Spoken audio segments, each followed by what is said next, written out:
Olá, caros estudantes. Nesta segunda parte da aula sobre a África, nós vamos falar sobre os grandes reinos e suas grandes riquezas. A gente vai começar essa aula analisando aqui o mapa do continente africano. Esse mapa aqui consta a localização dos principais reinos ou impérios africanos, né? Nós iremos estudar mais detidamente o reino de Gana, de Mali, de Songhai e do Congo, respectivamente, nesta ordem. Tá? Mas houveram outros grandes reinos ou impérios dentro ali do continente africano. Por exemplo, Cartago, Egito, Kush, Kanem-Bornu, Aksum, Etiópia, Ruanda, Lunda, Quiloa, Monomotapa, Zimbábue e Sofala. Então, alguns reinos aqui importantes que é importante que a gente saiba. Antes de a gente adentrar esse assunto propriamente dito, é importante que nós saibamos a diferença entre reino e império. Reino está ligado a um estado, né, a um território governado por um soberano que não tem intenção de se expandir, né? Então, reino é um estado que não tem intenção expansionista, né? Principalmente na questão territorial. Império está ligado também, né? É o mesmo sentido, né? É um reino, só que é um reino, a gente dá esse nome específico de império quando esse reino tem a intenção de se expandir, de crescer, de conquistar outros povos.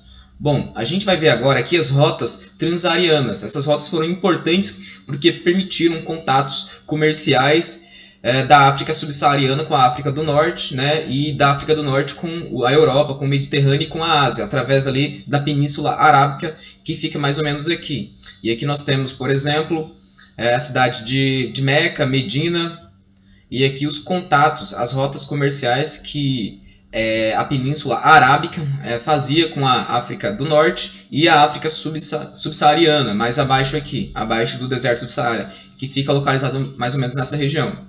Ok? Então, essas rotas aqui elas foram importantes não só para o desenvolvimento do comércio africano, mas também para a disseminação da religião islâmica, né? Então, a religião islâmica ela surgiu ali no século V, século VI, e aí ela se expandiu da Península Arábica aqui para a região aqui da África do Norte, a África subsaariana. Isso foi bastante importante também.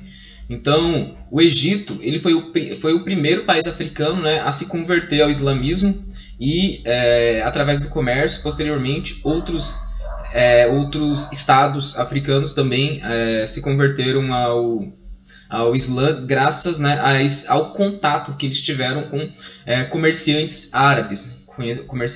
Então isso aqui foi importante, tá? Embora sim, então muitos reinos africanos começaram a se converter ao islamismo, embora sim a população tradicional, a população mais humilde, ela continuou, né, continuou cultuando, né, os ancestrais, né? Geralmente o governo, né, o Estado, o soberano, ele se convertia ao Islã não por uma questão mais religiosa, mas era por questões econômicas, né?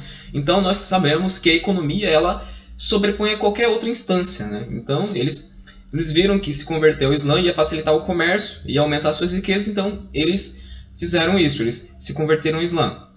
Então aqui os reinos, nós estudaremos 4 reinos africanos e somente o reino do Congo, ele que, diferentemente dos outros, o rei se converteu ao catolicismo. Isso graças ao contato que esse reino obteve com os portugueses. Ok? Então a gente vai falar um pouco agora aqui sobre o reino de Gana, né? Ou o Agadu.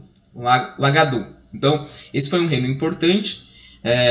Para a gente dar uma olhada aqui no mapa, por exemplo. Então nós temos aqui o mapa do continente africano, né?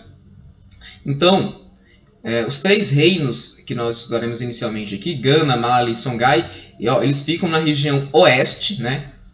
Oeste da África. E o Congo fica na região central da África, na central, só que na parte oeste também. Então, nós temos aqui a localização dentro do continente africano. A gente vai falar um pouco agora sobre o reino de Gana. Então, o reino de Gana ele surgiu ali no século IV a.C. Então, ele surgiu a partir da unificação de tribos, né, em comunidades. Essa união ela foi realizada para fortalecer esse grupo contra ataques de povos nômades. Então, e no século VIII, cerca lá de 1750, houve a unificação, né? Essas comunidades, elas centralizaram a figura de um rei. Esse rei, ele tinha caráter divino, né? Então, o rei desse reino, ele obtinha o título de Gana, né? Gana significa rei. Então, rei Majand Abeb Sissé, ele foi o primeiro rei a unificar esse território, que tinha a capital em Kumbi Salé, como mostra aqui no mapa aqui, né? Do reino de Gana. E aí, o rei, ele tinha esse caráter divino. Esse reino, ele não tinha intenção expansionista, por isso que o termo correto para ele é reino de Gana e não império, como consta aqui no mapa, ok? Então, como que esse reino sobrevivia? Através da agricultura, né, do plantio, através da pecuária, né, criação de animais, da mineração, através da extração de ouro, sal, e a religião, né, esse reino ele se converteu ao Islã, né? E esse reino ele sobreviveu ali, né, do século III ao século XIII, né, de 300 até 1300. Ou melhor, dos anos 300 até o ano 1200, até 1240, como consta aqui no mapa. Então foi um reino importante, o Império de Gana, né? Que surgiu, que perdurou do século IV ao século XIII. Então, e ele foi conquistado pelo reino de Mali, né? Pelo Império de Mali, que a gente vai ver daqui no próximo slide aqui. Vamos lá. Então, o reino de Mali, o Império de Mali. Muitas vezes os livros didáticos eles misturam esse reino e império, você entendeu? Mas você tem que ter em mente somente isso, né? Que império tem uma intenção expansionista e reino não tem uma intenção expansionista. Então, vamos aqui falar sobre Mali. Então, o reino de Mali surgiu aqui em 1235, ou seja, no século XIII, e foi até o século XVII, né? 1670. Então, o soberano do reino de Mali, ele tinha o título de Mansa. Mansa também significa rei, né? Lembrando aqui que as monarquias europeias, o título do soberano era rei. Então, nas monarquias africanas, dependendo de cada cultura, de cada império, o título era diferente, mas significava a mesma coisa. No caso aqui, no reino de Gana, o título do soberano era Gana, né? Então, e no reino de Mali, no Império de Mali, o título era Mansa, né? Então, esse reino ele foi unificado por Sindiata Keita, né? Que unificou esse império, né? E expandiu, né? Então, aqui ele conquistou aqui o reino de Gana, né? Então, o termo correto para ele é império. Então, as cidades principais lá eram Tumbuktu e Jené, desse reino, ok? Então, o seu território estava dentro ali do rio Níger, como mostra aqui no mapa. Então, como a gente falou, esse reino ele tinha intenção de expansão territorial e ele obteve domínio sobre Gana e suas minas de ouro. Então se tornou um reino muito importante, né? E ele sobrevivia além da mineração, da agricultura, né? Plantio de produtos vegetais, da pecuária, né? Produtos animais, da mineração, do comércio e da cultura, do comércio, né? A cultura de Mali era muito importante, né? O Império de Mali se tornou um império rico e investiu bastante na cultura. Então, dentro desse reino havia bibliotecas, escolas onde se aprendia a cultura do Islã, entre outras coisas. Com o tempo, essa riqueza cultural ela chamou a atenção de outros povos árabes que iam lá para adquirir conhecimento em várias áreas, como medicina, filosofia, entre outras nuances do conhecimento. Tá? Então, um fato importante que ocorreu aqui dentro desse período foi de que em 1324, 1325, houve uma peregrinação, né, do rei Mansa Musa, que significa rei dos reis. Ele foi um dos reis, ou seja, um dos mansas do reino de Mali. E como ele também se converteu ao Islã, e ele se converteu de forma fervorosa, né? Ele não foi uma simples questão econômica, foi uma questão mesmo de espiritualidade. Então ele se converteu ao Islã, e segundo as tradições do Islã, segundo, né, o Alcorão, que é o livro sagrado, que é a Bíblia de quem professa o Islã, todo fiel ao Islã deve visitar a Meca, que é uma cidade sagrada para os crentes no islamismo. Tem que visitar a Meca pelo menos uma vez na vida, caso tenham condições financeiras para fazê-lo. Então, o rei Mansa Musa, que era considerado o rei dos reis, ele é considerado até hoje a pessoa mais rica do mundo durante toda... ele é a pessoa mais rica do mundo de todos os tempos, né? Então, como ele tinha esse império, ele conquistou as minas de ouro ali na região, dentro do seu território, esse rei se tornou muito, muito importante, muito rico, né? E ficou famosa a peregrinação que ele fez, andou mais de 5.000 quilômetros para chegar a Meca, né, que fica na Península Arábica, como nós mostramos no mapa anterior aqui, ó. Vamos lá, visitar o mapa aqui, das rotas transarianas, Meca fica aqui. Então, o reino dele estava nessa parte aqui, então ele andou mais de 5.000 quilômetros para fazer essa peregrinação. Ele passou pelo Cairo aqui, pelo Egito, então foi um reino muito importante. E ao fazer essa peregrinação a Meca, ele parou no Egito. E nessa peregrinação que ele fez, ele levou mais de 60 mil servos, mais de 60 mil súditos, né? Então, além disso, levava muitos produtos e muito ouro.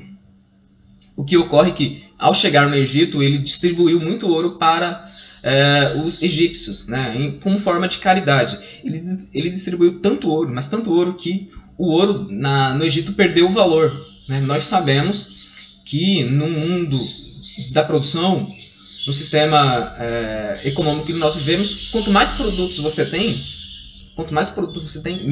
menos valor ele obtém, né? Então, por exemplo, o ouro ele tem muito valor porque é difícil de achar o ouro. É difícil de achar. Mas se todo mundo tivesse ouro, ele perderia o valor. Então, essa que é a lei natural, né, do capitalismo e do sistema de produção econômico. Então, como o reino de Mali ele tinha muito ouro e ele distribuiu como forma de caridade para os egípcios, distribuiu muito ouro lá, o ouro perdeu o valor. Perdeu o valor, porque todo mundo tinha ouro. Aí, o reino do Egito demorou cerca de 12 anos para se recuperar desse problema econômico, né? Porque como o ouro perdeu o valor, houve uma inflação muito alta. Ou seja, o dinheiro, né, que naquela época era ouro e tal, ele perdeu o seu valor. Por exemplo, então o que é uma inflação, para a gente estabelecer isso na nossa atualidade? Imagina que você tem 100 reais. Imagina que tem 100 reais. Ele dá para comprar quantidade X de coisas. Agora, imagina que amanhã, esse mesmo 100 reais, que daria para você comprar, por exemplo, 10 coisas, dá para comprar só uma, porque ele perdeu o valor. Isso a gente chama de inflação, né? Por isso que é importante que um país não crie muito papel moeda, porque se ele criar muito papel moeda, esse papel moeda vai perder o valor, ou seja, a moeda vai perder o valor. Por que vai perder o valor? Porque a quantidade de papel moeda tem que ser proporcional à riqueza de um país. Tá? Ela não pode ser maior do que a riqueza do país, senão vai gerar inflação. Bom, é mais ou menos isso que a gente tem que falar sobre o reino de Mali. Foi um reino muito importante dentro ali dos impérios africanos, né? Vamos aqui agora falar sobre o reino de Songhai. Então, como vocês podem ver no mapa aqui, ele surgiu aqui no século XV ele surgiu no século XV, né, em 1464, e perdurou aí até o século XVI, 1591. Então, ele também, a gente pode considerá-lo um império. Ele teve essa verve expansionista. Então, aqui, algumas cidades importantes aqui, como Goa. Então, basicamente, esse reino ele conquistou ali o reino de Mali, depois que o reino de Mali se enfraqueceu. E, bom, ele foi durante muito tempo aliado do reino de Mali, e aí ele questionou algumas coisas do reino de Mali e ele obteve autonomia, né? Então ele era aliado e depois ele buscou ter autonomia, não ser subordinado mais ao reino de Mali. Com o tempo, esse reino foi se fortalecendo ao ponto de conquistar o reino de Mali. Então, o soberano do reino de Songhai, ele tinha o título de Sunni ou Askia, né, que equivale ao título de rei. E esse reino aí foi unificado ali pelo rei Ali. Então, o Sunni Ali, ele foi um importante personagem desse reino, pelo fato, né, de ajudar nesse processo de unificação. Bom, esse reino ele sobrevivia também como os reinos anteriores, né? Porque eles estão na mesma região geográfica ali, da agricultura, da pecuária, do comércio e da mineração, né? Então, assim, esse reino também ele obteve através da mineração porque ele conquistou as minas de ouro ali dos impérios anteriores que viviam nessa região geográfica. Então, nós temos também um importante personagem que foi Askia Mohamed, né? Que Askia, rei Mohamed, do qual ele foi um importante rei porque ele criou um exército profissional. Então ele criou um exército, e isso é bastante importante porque nesse período nem a Europa tinha um exército profissional, então ele já tinha esse exército profissional, e com esse exército ele começou a, de alguma forma, oprimir os reinos vizinhos lá, e por conta disso esses reinos se rebelaram, acarretando assim com a fragmentação desse império e a sua derrocada, né? Bom, a gente vai falar um pouco que, como os outros reinos anteriores, o soberano de Songhai também ele era adepto, né? Ele era fiel ao Islã, né? Então era mais um reino aí que se converteu ao Islã. Vamos aqui falar agora um pouco sobre o reino do Congo, né? Como mostra aqui no mapa, nós temos aqui o Congo e o reino, assim, grandes reinos. Então a gente vai falar um pouco sobre o reino do Congo e finalizar essa segunda parte desta aula. Então, o título do soberano do Congo era chamado de Mani Congo, né? Que equivale ao termo rei. Então, Lukeni Luamini, ele foi um personagem importante porque ele unificou o reino do Congo. Então, esse reino ele se converteu ao catolicismo, né, diferentemente dos outros três que nós estudamos. E essa conversão ao catolicismo ela se deu com Nzinga a Nikuyu. Então, esse rei ele se converteu ao catolicismo, né? Por que ele se converteu, né? Porque os portugueses eles entraram em contato com esse povo, e esse contato comercial fez com que ele achasse que seria interessante se converter ao catolicismo, porque ele achava que isso facilitaria o comércio, né, do reino do Congo com os portugueses e, né, como consequência, com os outros povos europeus, né. Ao se converter ao catolicismo, ele se deu o nome de João I, rei João I, né, do Congo, do reino do Congo. Então foi um fator importante. Uma outra coisa que eu esqueci de mencionar, que é importante também, todos esses reinos eles praticavam a escravidão, só que não era nos termos ao qual os portugueses fizeram, né? Então a escravidão nesse período ela ocorria por três fatores principais. Quando alguém cometia um crime, ele poderia ser condenado à escravidão, ou quando alguém tinha dívidas, né, ele contraiu muitas dívidas e não consegue pagar essas dívidas, então ele pode ser condenado à escravidão, ou prisioneiros de guerra, né? Então eram esses três fatores que faziam com que a escravidão, né, se estabelecesse nesse povo. Mas a escravidão não era a base da economia, tá? A escravidão era algo bem atípico, era algo bem ínfimo em relação aos outros sistemas de produção, porque a economia ela sobrevivia através da mineração, da agricultura, da pecuária e do comércio, tá? Então a escravidão era algo bem fora do comum ali dentro desse processo. A escravidão ela vai ganhar um patamar diferente, né, com a opressão dos portugueses sobre esse povo. Bom, aqui nós terminamos essa segunda parte. Então, até breve, e daqui a pouco nós vamos falar sobre o contato dos portugueses com os africanos, tanto do Atlântico quanto do Índico, tá? Então, até breve.